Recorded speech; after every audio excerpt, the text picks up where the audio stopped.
5, 4, 3, 2, 1. Afternoon, we are going to have a class debate. So, with our motion, is mathematics the most important subject? But before we will start our debate, I would like to ask questions. So, what is your favorite subject?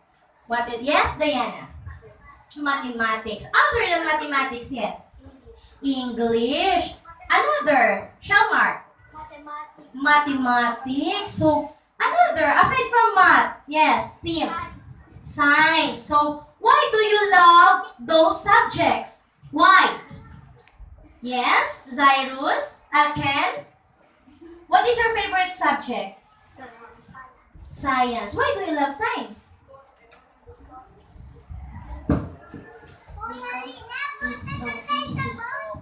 It's so easy and you are experimenting on different things. So today, we are going to discuss our motion. Is mathematics the most important subject? So, are you ready? Okay, so before the debate will start, may I call our moderator, Hannah Faye Villanueva. A round of applause.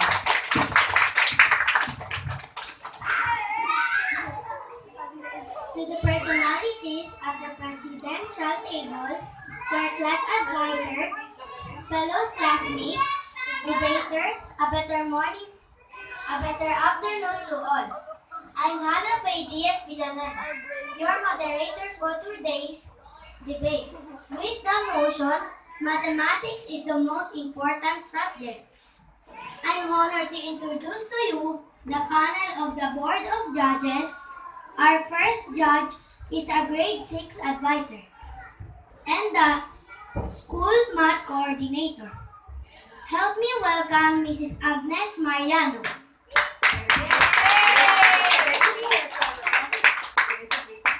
Our second judge is a grade 3 advisor and a math teacher in grade 3. She's no other than Mrs. Janet Gonzalez.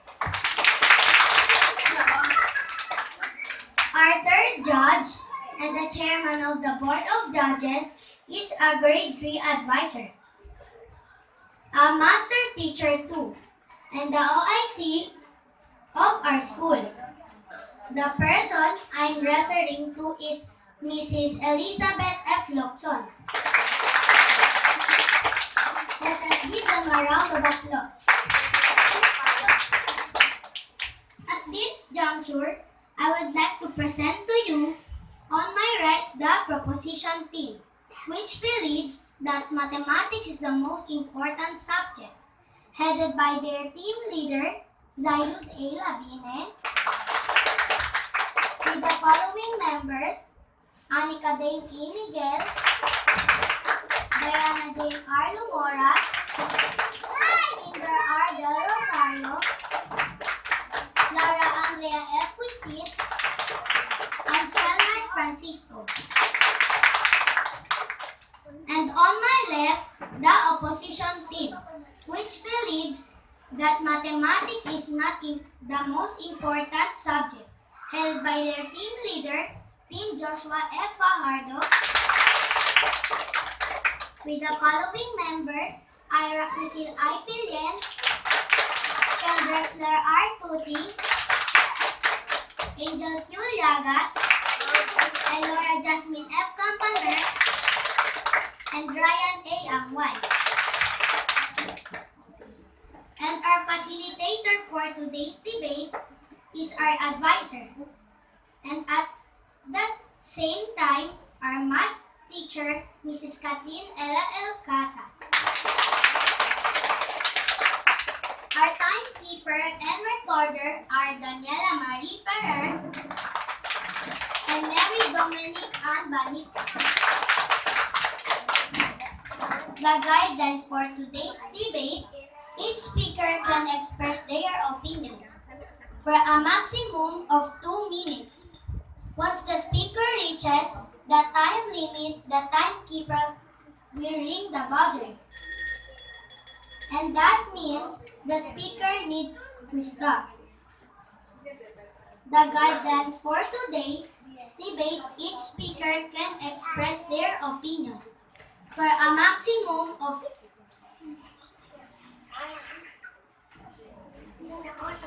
At this point, we will start our debate with the first speaker from the proposition team. Their team leader, Zairis A. Lapid.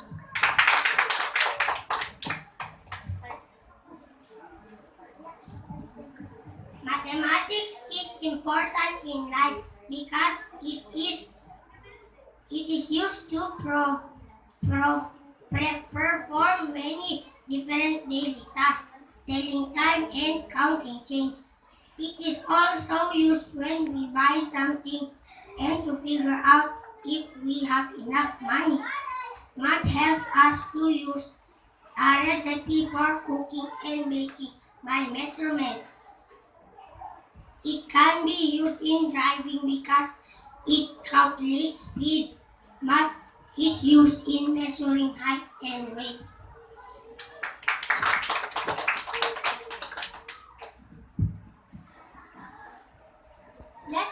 Let's listen from the first speaker of the opposition team.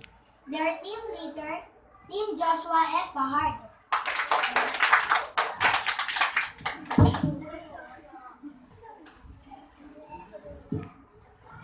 Mathematics is not the only important subject. Every subject is important. That is very reason why we are taught of many other subjects in school, like ICT or informations and communication technology. In today's era, this is the most popular used and important subject as the world technology is on the peak and in everything technology is used and that is operated by computers, so that's why every person should know it would be easy for them to operate any new technology gadgets.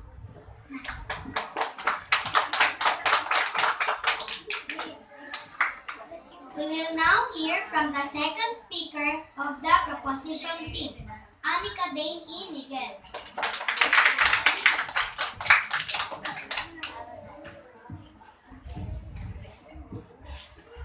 All subjects are important, but yes, mathematics is the most important subject because everything we do in our daily lives, we use mathematics. When we buy necessities of life.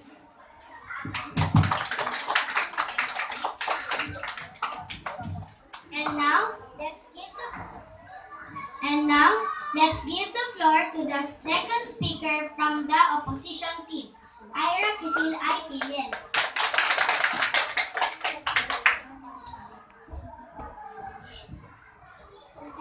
I strongly disagree with our motion that mathematics is the most important subject because before a child learns to do the fundamental operations, they should know how to read. So for me, literacy is the most important. In today's world, literacy is the key to everything. Almost anything can be learned from books. People need to read. You cannot live a good and well-supported life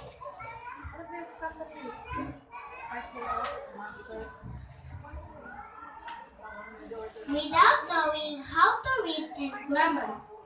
Children need to know how to read big words and understand what they need.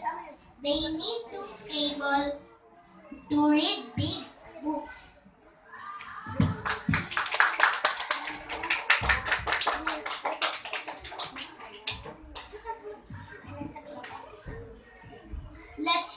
opinion of the third speaker coming from the proposition team, Diana Jane R. Lumor.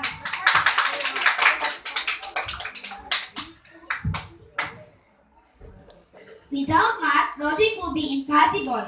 A good writer outlines topics supporting arguments and conclusions before he does anything else. In short, a writer plans, and these plans be logically coherent.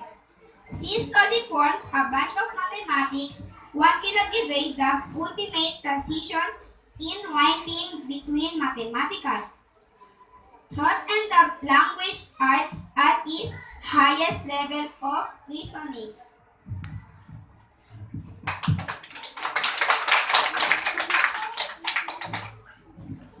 We will now listen from the third speaker of the opposition team, Ken Drexler Artufi.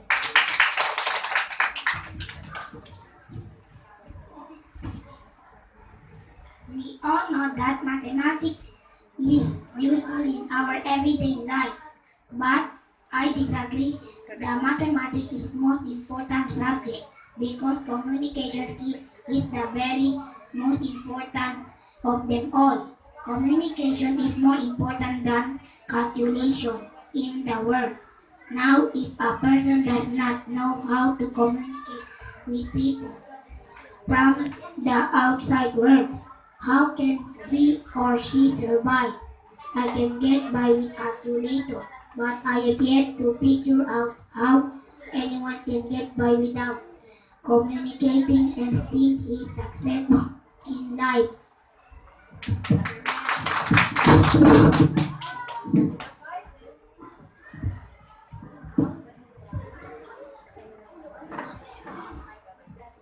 We will now hear from the fourth speaker of the proposition team, Peter R. Del Rosario.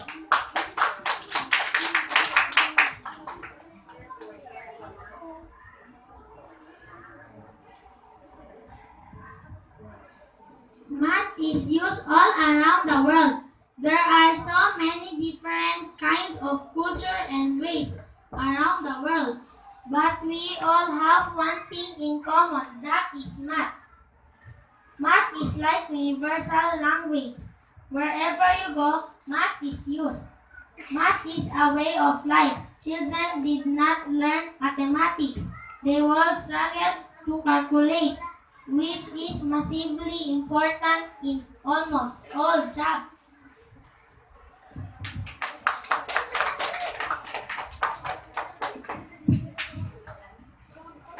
And now, let's give the floor to the fourth speaker from the opposition team, Angel Q. Llagas.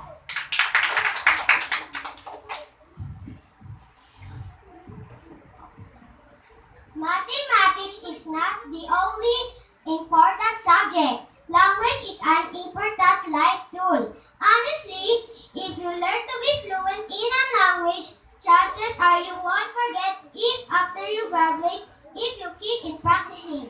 Learning a language opens the door to millions of people and experiences and can help you understand the world around you. You can too fully understand it in order to make proper use of it, in making it a very important school subject.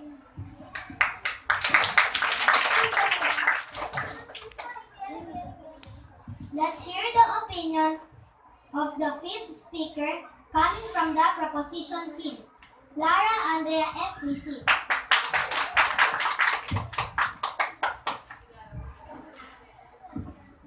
I support the motion that mathematics is the most important subject because the moment we open our eyes, we think of time, and it is a part of mathematics. We also deal with money in our everyday lives. If we don't know about mathematics, then we will be in big trouble with the different solutions, formulas, and techniques. It will make our lives easier.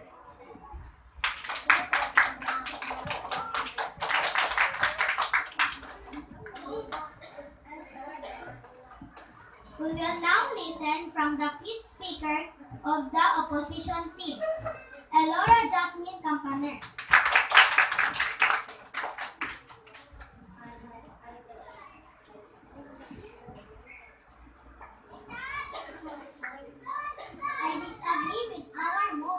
that mathematics is the most important subject, though English is my least favorite subject. But it is the most important one. It is the world's international language, and everywhere it is absolutely needed for everything work.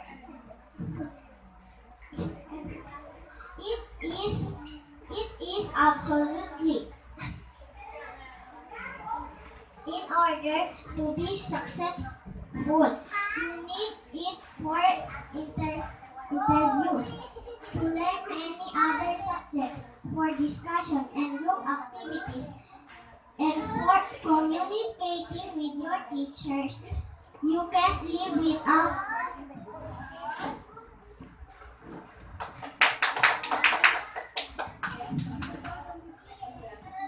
We will now hear from the sixth speaker of the proposition team, Shelmark A. Francisco.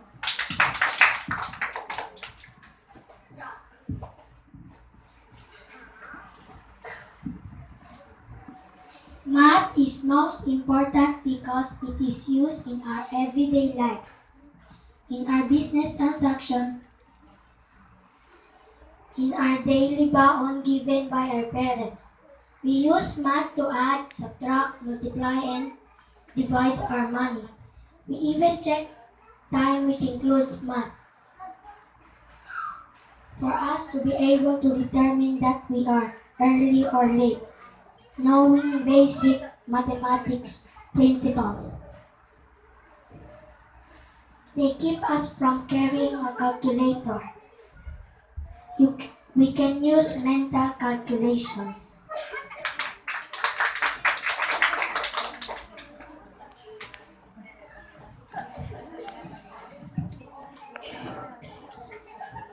And now, let's give the floor to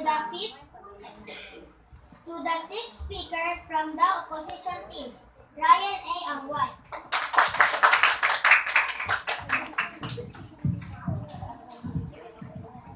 Most subjects have very relevant and important aspects to them within our society.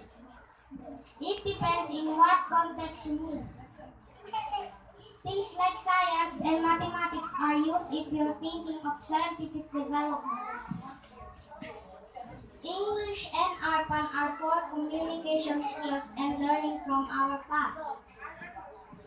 MAPE are for embracing creativity in looking at our needs to be relaxed and entertained and many other ways. My point is that I don't think it's correct to pinpoint one subject as the most important are for children to study. They are all important for different reasons, and we need different kinds of individuals in order for society to work.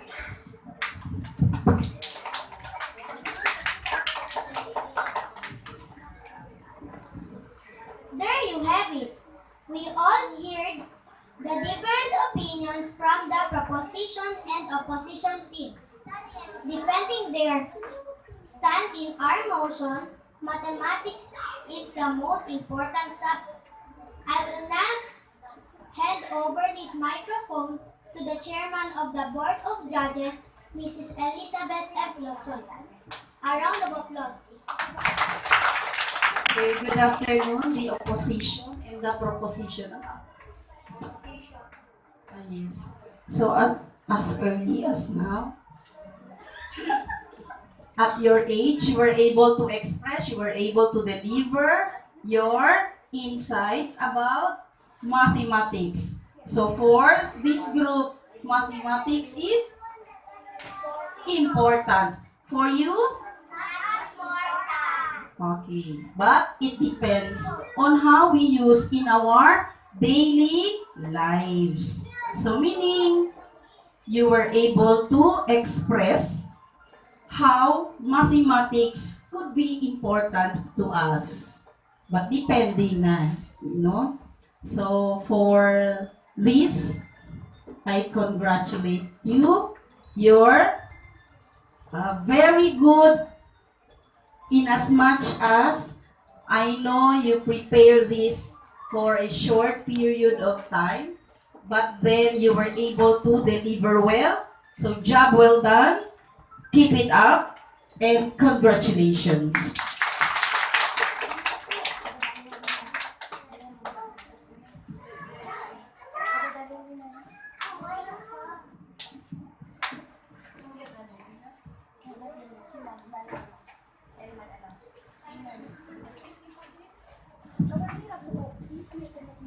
Okay, to the good afternoon.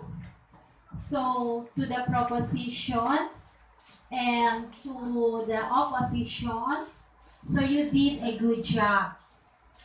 So, you were able to defend your stand as the opposition and proposition. As your early age, you were able to experience debate because later on you will be exposed to more debates. So keep up your good work. And congratulations to the opposition and proposition.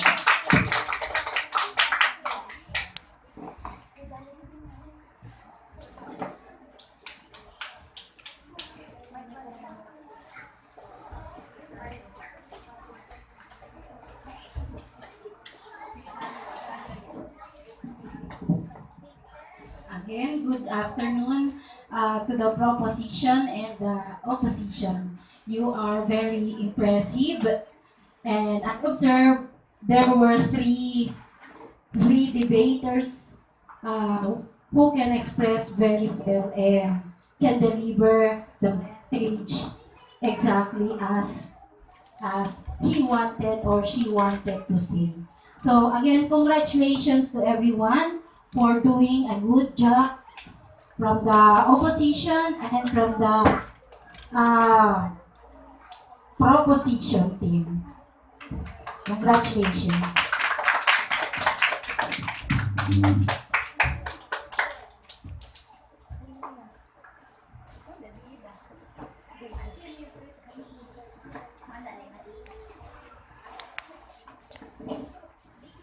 So there you have it. We are done with our debate. So I think everyone deserves a round of applause. Everybody. So I think the judges already knew who is the best speaker and who among the two groups is the most convincing group. Okay, so may we call our board chairman of the board of judges, Mrs. Elizabeth F. Locson. A round of applause.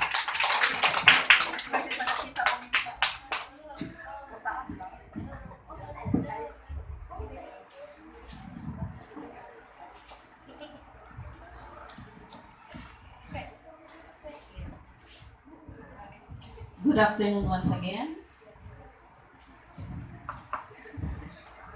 Game is over, but no. Are you excited to know the result? So being a good speaker, first, what should you do? Yes. Yes. If you are the speaker, eventually you have to face the audience and you have eye-to-eye contact. So who do you think is the best speaker?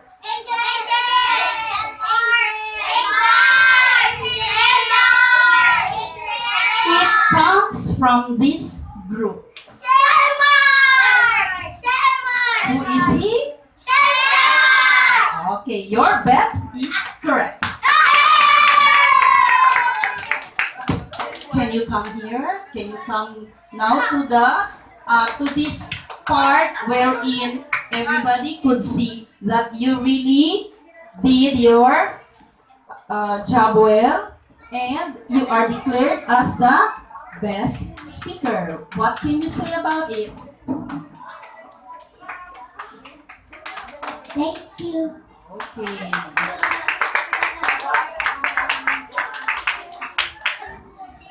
And for the best group, the convincing group. Where is the proposition? The opposition. Okay. Since in this world, can you just live alone? Yes. No man is an island. So do you think only one is the best? So there are other things that you have to consider. So the best group goes to the opposition group. So congratulations.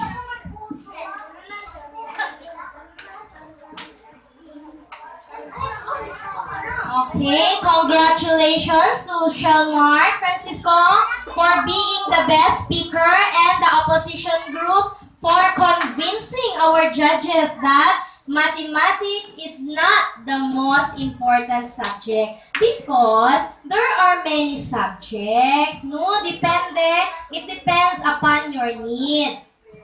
So I would like to take this opportunity um to thank our judges. Though they are very very busy, they still find time to judge our debate. Okay? So everybody, let's say thank you judges. Thank you, judges! Okay. So congratulations for a job well done.